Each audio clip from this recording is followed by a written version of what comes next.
Hello everyone. Today we will see Tetralogy of Fallot. It is an important question in the pediatric. We can see for the BSc and GNM students, both for the third year BSc and second year GNM students. For the pediatric, this Tetralogy of Fallot is an important question. Okay, first we will see what is mean by Tetralogy of Fallot. First we will see the definition.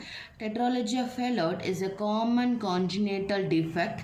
This defect consists of 4 defects combinedly which occurs due to the developmental abnormality of heart during the first 8 weeks of pregnancy period. The 4 defects are ventricular septal defect and pulmonary stenosis, overriding of aorta, right ventricular hypertrophy. See, normally the tetralogy of Fallot, it is a congenital defect. The birth itself, the baby will have this problem. The congenital means at the birth itself, the babies will be face this problem. Mainly here there is a 4 defects will be there in the heart. What is the problem is, first is ventricular septal defect. What is the ventricular septal defect means? It is the opening between the right and the left ventricular, only we can say that is ventricular septal defect. Ventricular septal defect means there is a opening between the right and the left ventricle.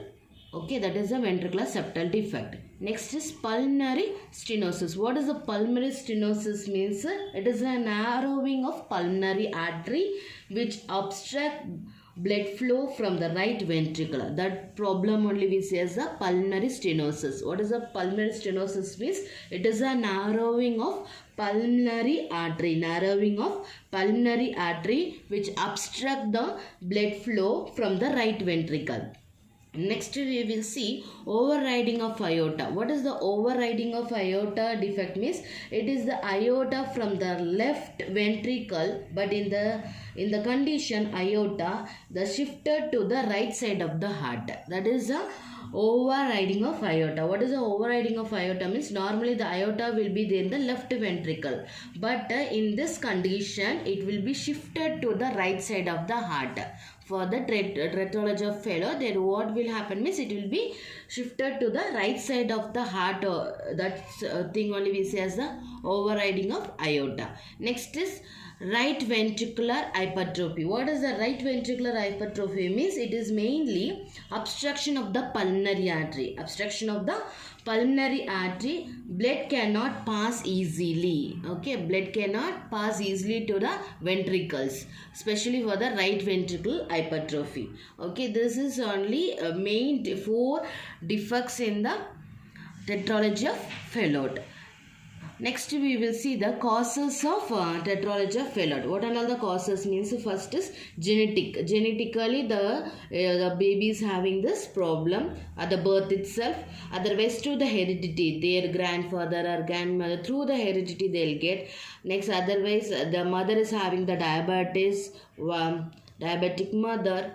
Okay, next overuse of alcohol of the mother while pregnant time, then poor nutrition, then radiation effect, then viral disease and stress. These are all the main causes for the tetralogy of Fallot, but the main it will be genetic or heredity. Other than also it will be affected for the tetralogy of Fallot. This is the causes of the tetralogy of Fallot.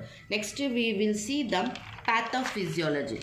Pathophysiology of tetralogy of Fallot. Due to the etiological causes, whatever it is, a stress or it is a genetic or heredity, whatever it is, due to the etiological factor, what will happen means alteration in the fetal development. There is a alteration in the fetal development, unequal growth of the aortopulmonary aortospectum. Okay, aortospectum. Aortopulmonary septum. There is a fetal development, alteration in the fetal development. There is an unequal growth of the aortopulmonary septum. Due to that, the aorta will get too large. Due to this problem, what will happen means the aorta become too large. That's only we'll say overriding of aorta. Overriding of aorta means normally the aorta should be present in the left side, but in the overriding of the aorta it will be shifted to the right side. Due to this aorta too large, it will get stable space from the pulmonary artery. That one is a pulmonary stenosis. Pulmonary stenosis means there is a obstruction blood flow from the right ventricle. That's only this as a pulmonary stenosis. Next, due to that, what will happen is to prevent ventricular wall closure. Through that, it will be prevent ventricular wall closure.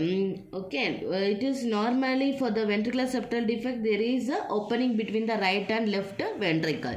Next, due to that, there is a mixing of oxygenated and deoxygenated blood. Due to that, there is a decreased oxygen supply to systematic circulation. Due to that, it will be happen hypoxia. Due to the hypoxia, there will be tetralogy of Fallot.